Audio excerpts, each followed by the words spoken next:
Sì. Sì, جهاز كنترول. Sì. بسم الله الرحمن الرحيم. Kıymetli kardeş.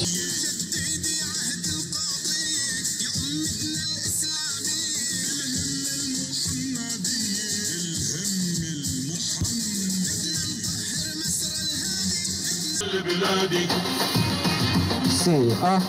الله أكبر نادي ودعس على محتل بلادي. الله أكبر نادي ودعس على محتل.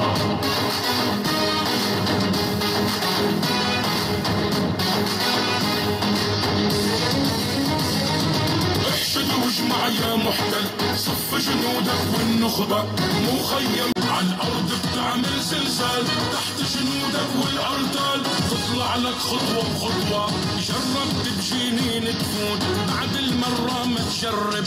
Razili inşallah. Dehila olmasın ki.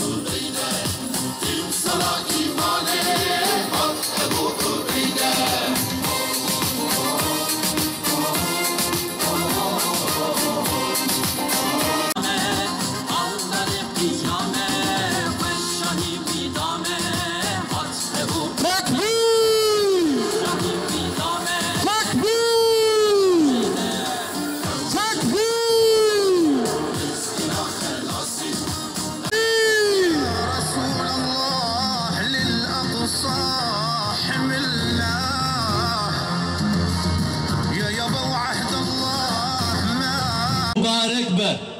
Jiboy huna mişem vedre civiyane. Kudeş ve teva razi be inşallah Teala. Jiboy ahaftine çen mjulaj mere bike jbajare elhe serok Davud Şahin ve jmere çen kelima beje kerem. Elhamdülillah. Elhamdülillah. Elhamdülillah. Vessalatu vesselam ala Resulillah. Değerli kardeşlerim, değerli bacılarım, gecenin bu saatinde ümmetin ortak sevincini paylaşmak üzere burayı teşrifinizden dolayı hepinizden Allah razı olsun. Hoş geldiniz, şeref verdiniz. Allahu Teala ecrinizi, sevabınızı arttırsın. Değerli kardeşlerim, değerli bacılarım, hatırlarsınız 476 gün önce yine böyle bir akşamda Hamas'ın terör rejimi İsrail'e yönelik yılların vahşetine, yılların zulmüne, mezalimine, yılların kıyamına, yılların katliamına cevaben Aksa Tufanı adıyla bir operasyon düzenlemişti. Ve o operasyonda dünyaya şunu gösterdi o mücahit kardeşlerimiz. Hiçbir güç Allah'ın ordusu karşısında yenilmez değildir.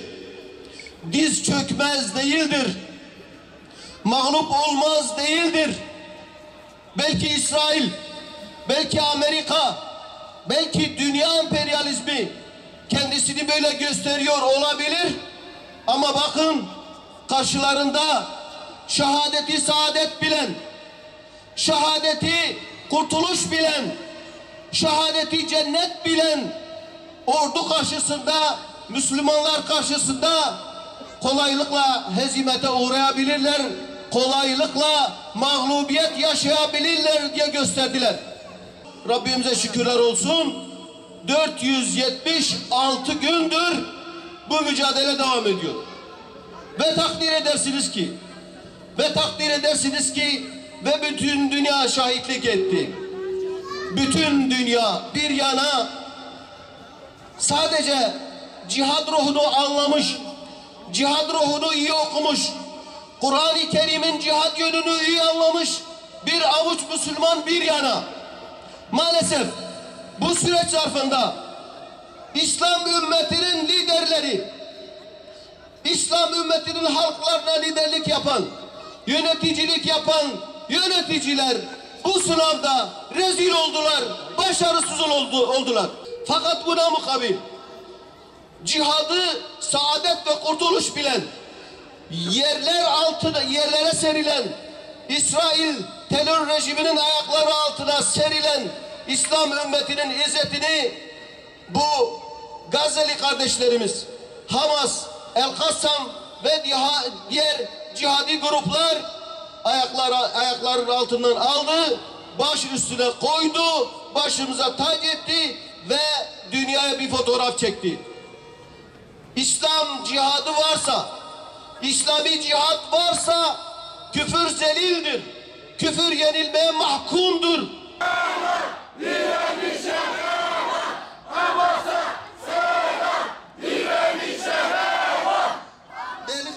Yaklaşık 1,5 yıldır işgalcilere karşı onurla ve cesaretle mücadele eden Gazze şeridindeki kararlı Filistin halkı, başta İslami Direniş Hareketi olmak üzere direniş gruplarının kahramanlıklarıyla tarih yazmıştır.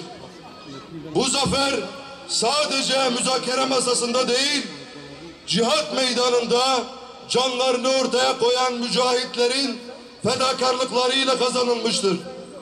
Gazze'nin kahramanları tanklara, uçaklara, bombalara rağmen zulme boyun eğmemiş, adalet ve özgürlük şiarıyla işgalcilerinin tüm planlarını boşa çıkarmıştır. Unutulmamalıdır ki bu ateşkes anlaşması İsrail'in diz çöktüğünü, yenilmezlik efsanesinin yerle bir olduğunu ve işgal rejiminin tüm askeri gücüne rağmen direnişi kırmakta başarısız olduğunu tüm dünyaya göstermiştir. Bu anlaşma Filistin halkının iradesinin ve mücadelesinin zafer belgesidir. Zulmün kalkanları cesaret ve inanç karşısında erimiş, işgalciler direnişin gücü karşısında çaresiz kalmıştır. Gazze halkının onurlu duruşu yalnızca Filistin için değil, tüm mazlum halklar için bir ilham kaynağı olmuştur. Bu zafer, Filistin halkının meşru haklarını gasp etmeye çalışanların başarısızlığını, adalet ve özgürlük için mücadele edenlerin ise asla yenilmeyeceğini kanıtlamıştır. Değerli kardeşlerim, bu süreçte işgal rejiminin ateşkesi yüzlerce kez ihlal ettiği, uluslararası hukuku hiçe sayarak sivillere ve direnişe saldırmaya devam ettiği unutulmamalıdır. Ateşkesin işgalcilerin toparlanma ve yeniden saldırı hazırlığı yapma fırsatına dönüşmesine izin verilmemelidir. Gazze'nin yeniden ayağa kalkması için tüm bölge ülkeleri seferber olmalı. İnsani yardımın kesintisiz sağlanması, tıbbi malzemelerin bölgeye ulaştırılması ve yaralıların tedavi edilmesi konusunda hızla harekete geçilmelidir. ABD ve Siyonist rejim Filistin topraklarını tamamen işgalcilere teslim etmeyi hedefleyen projelerine karşı İslam dünyası uyanık olmalıdır. Filistin'in bağımsızlığı, Mescid-i Aksa'nın özgürlüğü ve Gazze halkının temel haklarının korunması tüm İslam ümmetinin ortak davasıdır. Bu uğurda işgal rejimine karşı daha güçlü bir dayanışma sergilenmeli, Filistin halkının onurlu mücadelesine destek verilmelidir. Zafer direnenlerin olacaktır. Gazze'nin kahraman halkını, mücahitlerini ve direniş gruplarını bu destansı başarılarından dolayı tebrik ediyoruz. Allah'ın izniyle bu zafer Filistin'in özgürlüğüne giden yolda atılmış güçlü bir adımdır. Allahu Ekber ve lillahil hamd. Filistin halkıyla birlikteyiz. Onların onurlu mücadelesini selamlıyoruz. Tekbir! Nice zaferleri bizlere ve Gazze halkına, bütün Müslümanlara nasip edin inşallah. Allah hepinizden razı olsun.